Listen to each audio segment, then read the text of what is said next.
From the White House in the office of the President of the United States, we present an address by Dwight D. Eisenhower. This is the farewell address for President Eisenhower, whose 8 years as chief executive come to an end at noon Friday. Good evening, my fellow Americans. We now stand 10 years past the midpoint of a century that has witnessed 4 major wars among great nations. 3 of these involved our own country. We have been compelled to create a permanent armaments industry of vast proportions. 3.5 million men and women are directly engaged in the defense establishment. Now, this conjunction of an immense military establishment and a large arms industry is new in the American experience. We recognize the imperative need for this development, yet we must not fail to comprehend its grave implications. Indeed, the grave implications of the military-industrial complex. That's what we cover here every Thursday night live on Deep Politics Live at 6 o'clock, right here on Channel 76 and over the World Wide Web at accesssf.org. Good evening. My name is J.P. Lagos. Tonight we're going to have a very special guest tonight who's going to help us delve into the deep politics of San Francisco politics. And I'd like to thank my special guest tonight, Myrna Lim, who's running for supervisor of San Francisco and District 11, for coming on. Thank you for coming on, Myrna. Thanks, Julian. It's a pleasure. Yeah. And one of the things I want to cover tonight is your candidacy for District 11, which is in the Ocean View, Merced, Ingleside District? Excelsior, yes. Right. I want to cover that along with some deep politics you had with the Ethics Commission. So we'll start with the politics of your candidacy. Let's get into your candidacy. Maybe you can give our audience an idea as to what your background is, and also the fact that Myrna here actually does a program here on our sister channel, Channel 29, correct? Yes, exactly. Yeah. It's called A Day in the Neighborhood. A Day in the Neighborhood. Okay, and she will be doing a SF Live program here very soon, in a few weeks, I believe, right? Yes, thank you very much. Yeah, Thank okay. you. So let's get into your candidacy. You just announced, was it yesterday that you're running for District 11 supervisor? I announced May 6th, a couple of days ago, but I've been, planning about it for a while. This is not the first time I'm running for this position, as you probably know. And I'm really passionate about this district. I'm really passionate about the city of San Francisco and where it's going today. Right. I seriously believe that we're going in the wrong direction as a city. And part of my background is that I'm a 4th generation in this district. Mm-hmm. And my dad came to the Excelsior on Cayuga Street, as a matter of fact, in 1969. He was a district attorney in the Philippines. He was a lawyer. But there's 14 of us, 14 kids. I'm oh, my 10. goodness. Yeah, it's a lot of kids. So the thing is, when he came to America, he moved to the Excelsior District on Cayuga Street. He worked as a janitor for 2 years while he's sending us the money, while, my mother and myself are taking care of my brothers and sisters. Right. And then when my mother joined him in the Excelsior in 1970, I became sort of like the mother in the family. They would send me the check, I would buy the groceries, I would take care of my younger brothers and sisters. Sure. Now, why I'm saying that is because District 11 is an immigrant district. It's the American dream that you come to this country, you come to San Francisco, thinking that when you work hard, when you're talented, there'll be that opportunity that's waiting for you to earn. Right. And unfortunately, what I'm seeing is the opposite today. I look at my younger nieces and my nephews and even my daughter, and I look around District 11, and things has changed so much that what I had seen before in terms of peace in the neighborhood, a working class neighborhood where people work hard, now there's a lot of armed invasion, there's a lot of street theft, cars being stolen. There's even some home invasion. And you know, having come from a poor country like the Philippines, or having visited poor countries like Mexico, you know that this type of stuff, this kind of crimes are crimes of poverty. Right. And they're being committed by young children, Right. by juveniles, by 13, 14, 15-year-old kids. And why is that happening? When children have lost sense of hope, that their lives cannot be better, that whatever they do is meaningless, there's something wrong there. Right. That is not the America that my dad came here for. Right. You know, I had the opportunity when I came to this country as a young kid that was able to go to City College of San Francisco. I was able to go to UC Berkeley. At that time, with affirmative action, I remember going through the educational development program where I learned how to do stenography. You know, and these are the type of opportunities that compelled me. I remember going to UC Berkeley. I worked 30 hours a week while going to the school at the same time. I hated my classmates. They're like Chinese kids. They're so smart, but they don't work. But the point is, our generation and the generation before us know that the American dream is that you work hard, and sooner or later, you will earn and you will reap the product of your labor. We have to maintain that. Right. We have to make sure that happens. Right. And what's happening right now is poor people are getting poorer. Yes. And the middle class are being chased away. Right. And that's not the America that and the San Francisco that I would like to continue. That's not, you know, and we have to fight against that. We have to fight for the old American dream, you know, and that's basically, you know, why I'm running for office, because I would like to bring that back to City Hall. Let me, Myrna, if I may, remind our audience, this is a live program on May the 8th, 2008. We have phones that you can call in and ask Myrna about her candidacy and any other questions you have regarding District 11 and the city in general. Just don't limit it to District 11 if you live in District 11. Phone in about the city. You're willing to answer questions definitely, about please. the city as a whole, because you will not only be a supervisor Exactly. for District 11, you'll be a district for San Francisco. Right, exactly. So the number here is 621-4473 if you'd like to phone in. And we have plenty of time for you to phone in, and we have a lot of questions here from Myrna regarding her candidacy. So I'd like to get into the issue here.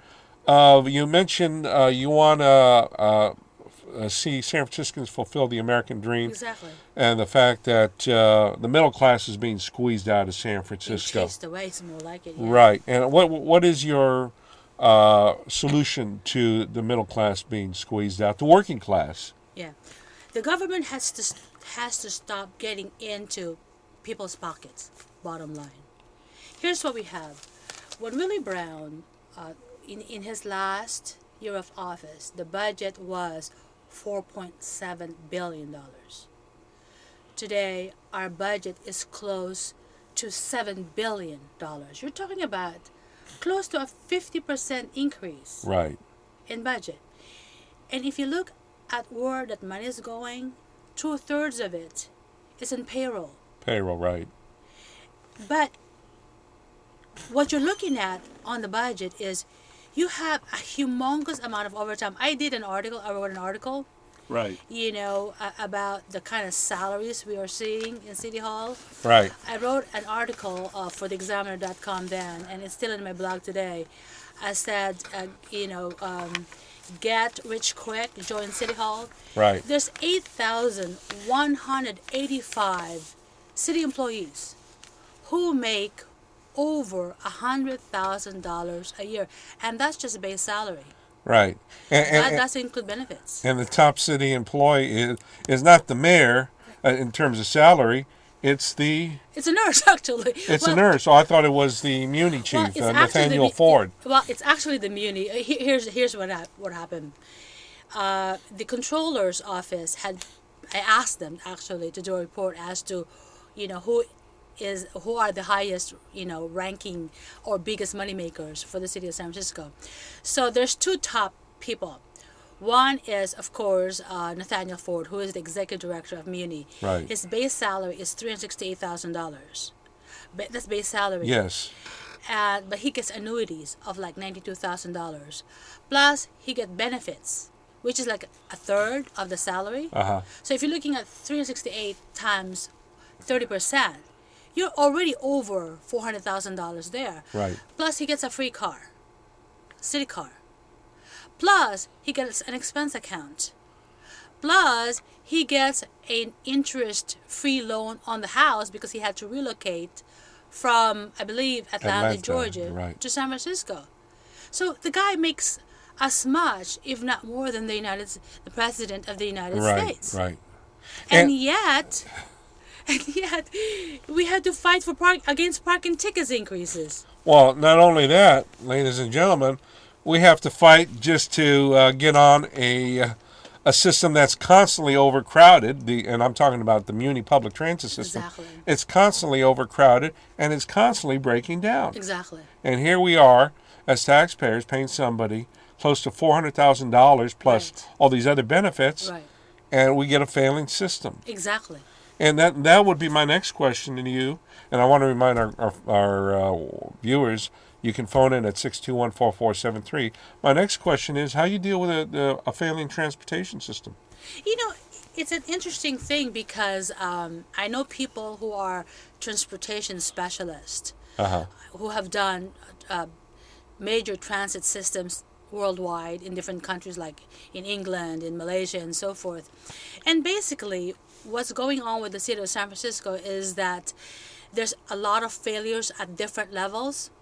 First of all, if you have to analyze it from a budget standpoint, okay, like right now, the city of San Francisco, the Municipal Transportation Authority, had just presented an almost $800 million budget that will be going to the Board of Supervisors in this budget cycle. Now, the Board of Supervisors, unfortunately, through Prop A, and even before that, are not able to go through line items of Muni's budget. They can approve the entire budget, or they could reject the entire budget. In that budget, at the Municipal Transportation Authority's meeting that I had attended, they're saying, we are in a major crisis. We don't have enough money. We are in a major deficit. That's why we have to increase. And since we have Muni, we have to increase our budget. But when I look at the budget that increases their budget the next 2 years compared to the last 2 years, there is they did not ask for any improvement in facilities. They did not ask to buy any new technology to make it easier to collect the fares from people who are not paying. Right. They did not ask for budget to help improve the service. What I saw was an increase in budget of about 16% in salaries and benefits in the next 3 years. Right. It's like a 16% increase. Well, so we've got a problem there. And not only that, to add insult to injury, they're asking those of us who use the system to pay more for it. Exactly. At the fare box, those of us who do pay fares, The Fast Pass, I yes. being one of them, the Fast Pass would go up, the daily fare would go up. Exactly. Right. So your solution for this mess with Muni? Is they have to seriously look at the budget in terms of, they talk about revenue. Okay, their revenue, as they call it, has to be examined in terms of how come there's a major shortfall in the collections, in fare collections.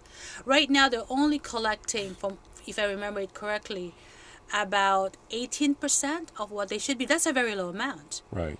And for them to get the matching federal funds, they have to be at 33% in fare collections, which then the difference between the 18% and the 33% comes from the general fund of the city and county of San Francisco. Well, what about trying to improve the fare collection system? There are a lot of technologies out there that has been used in Europe and even in poor countries in Asia. Right. They have a better average in collecting fares. Right. So that's one thing. And then the next thing is they have to look at the budget just like any other business.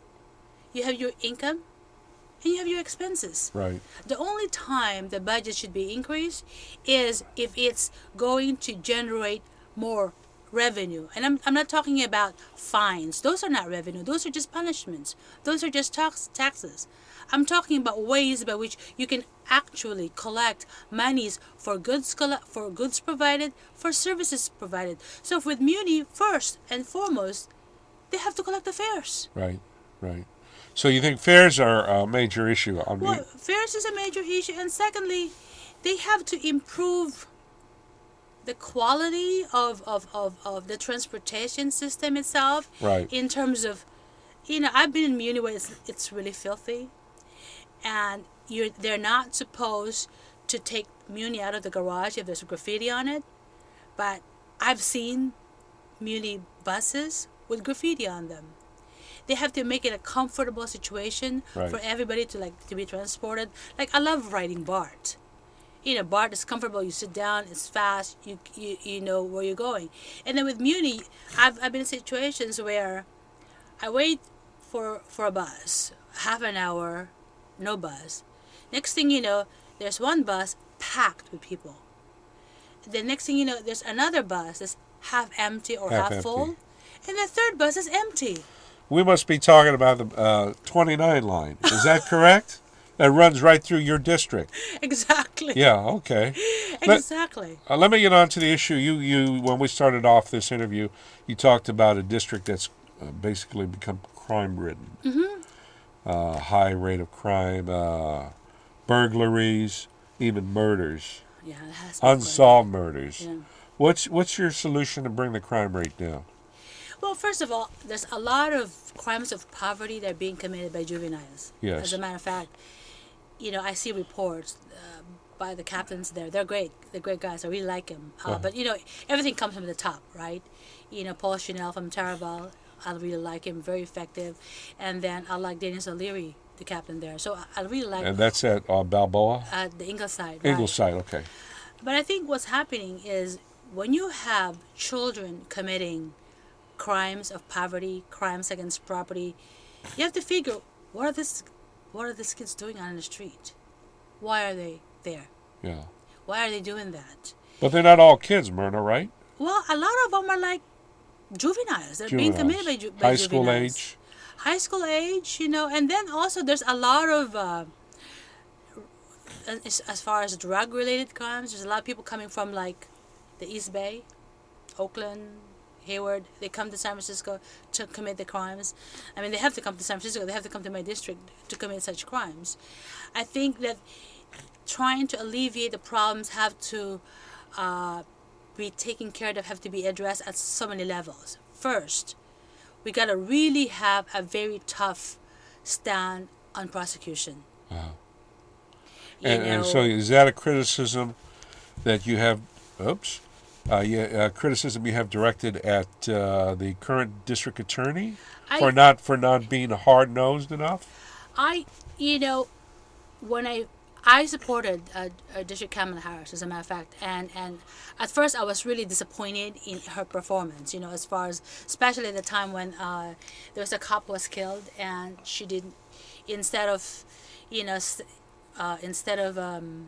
sympathizing with the family of the police officer who was killed, that she came at the forefront and say, no, San Francisco will not condone death penalty. I think, in something like that, you really have to strengthen the people who put their lives at risk, and say that, no, you do not mess up with people who are, out in the trenches protecting people's lives. Right. And property, mainly lives. But I think slowly she had gotten better. I think she has improved that sort of relationship. But I think that today, the district attorney should really come up in the forefront and say, look, we're not messing around. Right. We have so much crime rates. We have so much crime of against property in San Francisco. If you do something like this, you will experience the brunt of the full force and effect of the law. Yeah. But instead, what's happening is that they spend so much time, like, for instance, on the homeless situation, trying to ticket them. You cannot bleed a rock, Yeah. Why are you wasting your time trying to find them? Why don't you, open a house or a shelter where they can come in, take a shower, feed themselves, change clothes. After all, the city of San Francisco is spending over $200 million on the homeless problem, and we only have approximately 5,000 homeless. There's a problem there. 5,000 homeless. See, I thought it was a much higher figure. Well, they I hear changed. a higher figure from the Coalition on Homelessness. It's as high as 15,000. Well, that's the last time I heard it. And then they says, well, there's a miscount. But in my perspective, if we take all the homeless people, send them to Cancun, I mean, that would be cheaper, you know? Right. But I mean, the point is, the priorities have to be shifted. You know, instead of prosecuting, you know, crimes against people who, a lot of them are mentally ill. You know, I mean, they need help. I mean, the legal egos in the city, the legal mind should figure out a way by which the city can intervene, and if somebody is truly mentally ill, that we should set up a program where the city can become a conservator Right. for this person. Right. I mean, if they're like riddled with disease and you see that, Right. they can't make a decision for themselves, you know. Right. So for us to be able to pick them up, take them to a hospital, you know, make them take a shower, force them, because that's the only way to do it. Right. We got 1 minute. You have any closing remarks before we sign off here, Myrna, on your campaign? You've launched it. Well, I mean, thank you very much. And this is Yeah. my first interview after declaring my candidacy. Okay. They can. I'm gonna need all the help I can get, and basically. Is there a website that people can go to? They can email me at mhanlim@aol.com. Okay. The website is under construction now. It should be finished by next week. And what you know the title of your website? It's just gonna be myrnalim.com Okay. basically. All right. Well, I want to thank you for coming on, Myrna, and you'll be doing a show very soon of your own right here on Channel 76. And we have our regular show every other Sunday at 7 o'clock. This Sunday, Mother's Day. I want to wish all the mothers a happy Mother's Day. And we'll be back next Thursday at 6 o'clock with another edition of Deep Politics Live. Thanks a lot. Thank you.